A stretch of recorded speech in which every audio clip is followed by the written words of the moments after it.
Bonsoir la famille. Alors ce soir on va parler d'un grand chien, donc j'espère que vous aimez ça.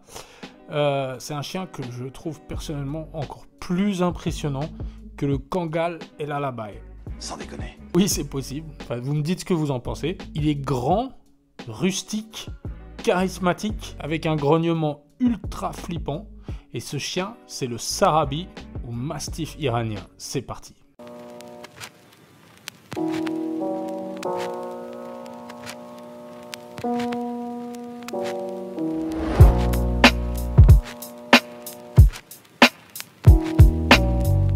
Alors oui, je mets rarement d'audio, d'aboiement ou de grognement dans mes vidéos, mais là je vais être obligé parce que c'est vraiment impressionnant.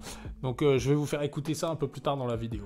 Merci aux personnes qui m'ont conseillé de faire ce chien, et si vous aussi vous avez des suggestions, n'hésitez pas, hein, comme d'habitude, vous voyez, je lis tout. Alors, pour l'origine de ce chien, tout va commencer dans une région qu'on a déjà vue auparavant, j'en ai déjà parlé notamment pour l'American Molossus, c'est la Mésopotamie. Une région d'où sont issus beaucoup de molosses actuels, parce qu'à l'époque il y avait ce fameux chien de garde de Mésopotamie, donc qui est à l'origine de beaucoup de chiens actuels. Donc voilà, si ça vous intéresse, allez voir la vidéo de l'American Molossus, je détaille toute l'histoire de la Mésopotamie et de ce fameux chien de garde de Mésopotamie. Mais pour le Sarabi, j'aimerais me concentrer sur un personnage historique qui est Alexandre le Grand. C'est qui? Oh là là, s'il a pas joué à Manchester, tu sauras jamais toi. Alexandre le Grand était le roi de Macédoine dans la Grèce ancienne et a vécu de 356 à 323 avant Jésus-Christ. Il était connu pour son esprit conquérant, et au fur et à mesure de ses campagnes, il a conquis un immense territoire qui s'étendait de la Grèce jusqu'au nord-est de l'Inde. Et au cours de ses conquêtes, il laissait parfois les rois locaux en place, sous son autorité, et certains rois, pour le remercier, lui ont offert des chiens. Voilà. Au cours de ses conquêtes, on lui a offert beaucoup de chiens. C'est quelque chose qu'on retrouve encore maintenant, hein, le fait d'offrir des chiens entre chefs d'État. Hein. Et parmi tous ces cadeaux, Alexandre le Grand s'est particulièrement attaché à un chien qu'il a nommé Peritas. Ils ont créé un lien très particulier, comme quoi, même à une époque où les chiens étaient beaucoup plus rustiques et étaient sélectionnés à une époque beaucoup plus violente que maintenant, eh bien les liens privilégiés entre un homme et un chien existaient déjà. Et ce chien aurait été un Sarabi. C'est dingue. Il a accompagné Alexandre dans ses conquêtes et est devenu célèbre pour son courage et son efficacité légendaire sur le champ de bataille, et sa très grande fidélité pour Alexandre le Grand. Plus tard, on va retrouver des traces de ce chien aux alentours de la ville de Sarab, dans le nord-est de l'Iran, près de la frontière avec l'Azerbaïdjan. D'où le nom Sarabi, qui veut dire « qui vient de Sarab ». Logique. À l'époque, il était utilisé principalement pour garder les troupeaux, contre les animaux sauvages nombreux dans la région, et puis comme chien de garde aussi. Et vous allez voir après que comme chien de garde, ça peut le faire. Et puis, plus tard, malheureusement, à l'instar de l'Alaba, et plus tard, jusqu'à maintenant, jusqu'à encore actuellement, il va être utilisé pour les combats de chiens. Je m'efforce de regarder ailleurs, mais vous ne me facilitez vraiment pas la tâche. Physiquement, on est avec un chien extrêmement rustique, très solide, avec très peu de problèmes de santé, et même une durée de vie assez longue pour un chien de cette taille, puisqu'il atteint régulièrement les 15 ans. Pour les poids, on a les mâles qui peuvent aller jusqu'à 100 kg et des femelles jusqu'à 80 kg, donc on est sur des très gros chiens. 60 kg minimum pour les deux, c'est plutôt dans ces eaux-là.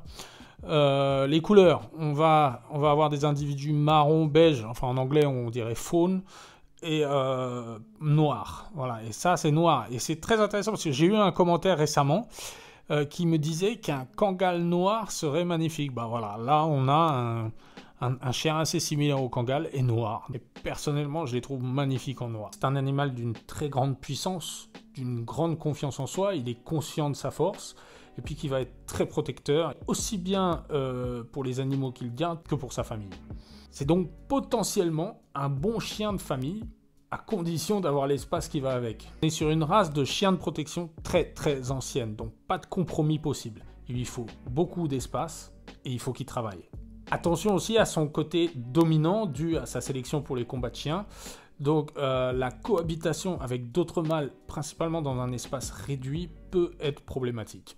Quand je parle d'un espace réduit, en fait, je parle de la taille de l'enclos où il va travailler. C'est-à-dire plus il va avoir une grande surface de travail, moins il y aura de problèmes entre les individus pour cohabiter, ils vont travailler ensemble et ça se passera bien.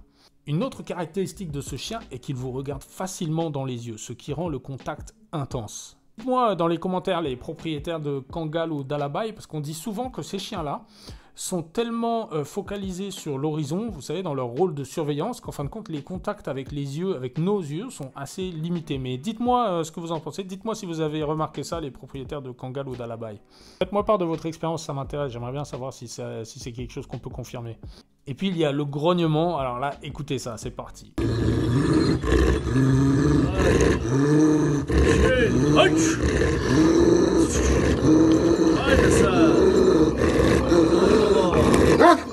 À ce niveau-là, c'est plus dissuasif, là. C'est juste que tu t'approches pas. Un chien de garde, t'imagines, t'entends ça derrière une porte. C'est normal d'avoir peur.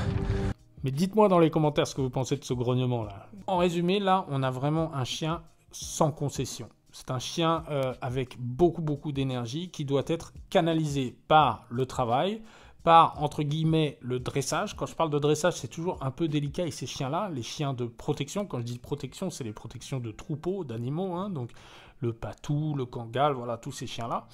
Parce que ce sont des chiens très indépendants qui prennent des décisions d'eux-mêmes, voilà, qui savent s'autogérer de manière générale, aussi bien par leur instinct que par leur formation, parce qu'il faut les former quand ils sont jeunes. Mais c'est quand même essentiel d'apporter une éducation, donc un dressage approprié à ce type de chien, pour pouvoir voilà, le contrôler, hein, parce que c'est quand même une sacrée bête. Est-ce que ce chien est pour tout le monde? Pas du tout, non. Là, on est vraiment sur du chien de travail, de protection. Donc là, ce serait pour qui? Ce serait pour, déjà, à la base, un fermier, une ferme. Au moins, il faut avoir quelques animaux et beaucoup d'espace. Secondo, je pense qu'avoir de l'expérience avec ce genre de chien est essentiel, parce que là, on serait sur ce qui apparemment, hein, est décrit comme l'ancêtre du Kangal et de l'Alabai, donc quelque chose d'encore plus rustique. Mais voilà, hein, c'est possible, hein, c'est un chien, comme je vous disais, qui est parfaitement gérable, c'est juste que ce n'est pas un chien pour tout le monde, de par, comme d'habitude, de par sa puissance déjà, et puis de par son besoin de travail et d'activité. J'avais envie de vous parler de ce chien parce qu'aujourd'hui, la race devient très rare. En Iran, donc pour les combats de chiens, ils croisent beaucoup ces chiens avec d'autres races. Donc voilà, ça devient très difficile de trouver des purs Sarabi en Iran. À l'étranger, ils sont quasi inexistants. J'arrive pas à trouver de traces aux États-Unis. Je sais qu'au Royaume-Uni, il y avait un couple. Il y a une personne qui avait un couple, mais là, j'arrive pas à voir s'il a réussi à avoir une portée ou quoi. Donc c'est vraiment un chien très très rare en Europe. Donc franchement, si quelqu'un se prend de passion pour cette race, ce serait génial. Allez en Iran ou faites venir des chiens d'Iran. Alors je vous dis, c'est très difficile, hein. Ça va devenir de plus en plus difficile d'en trouver. Mais ce serait tellement dommage que ce chien disparaisse. Ce serait vraiment incroyable si quelqu'un reprenait le projet de les élever voilà, en France. Et peut-être, pourquoi pas, un jour, voir des Arabis dans nos alpages. Bon, mais dites-moi dans les commentaires si ça vous dirait de voir ça, de voir cette race revivre, de voir cette race réapparaître, se repopulariser. Enfin, quand je dis se repopulariser, ce sera jamais un chien à la mode de toute façon, mais au moins voir quelques éleveurs retravailler la race, parce que ce serait tellement dommage. Moi, je trouve ça vraiment dommage de perdre des chiens comme ça. Ce sont des chiens exceptionnels, ce sont des lignées pures, vous voyez, c'est très ancien. Que certaines races disparaissent, évoluent, c'est normal, mais quand même, il y a certains chiens, ça m'embête, quoi. Voilà la famille, le mastif iranien ou Sarabi. On se le réécoute encore une fois? Allez, encore une fois.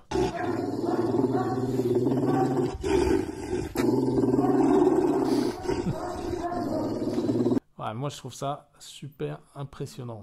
Donc, dites-moi ce que vous en pensez de ce chien tellement rare. Est-ce que vous pensez que ce chien serait un chien potentiellement utile pour nos bergers? S'il y a des éleveurs là qui nous regardent, est-ce que si ce chien était disponible en France, est-ce que vous seriez prêt à tenter l'aventure avec un individu Sarabi? Si vous avez des suggestions de race, hein, vous n'hésitez pas comme d'habitude. Merci encore pour tous vos commentaires très nombreux à chaque fois, c'est un vrai plaisir, je lis tout. Donc continuez comme ça, likez, commentez, abonnez-vous et je vous dis à bientôt. Ciao!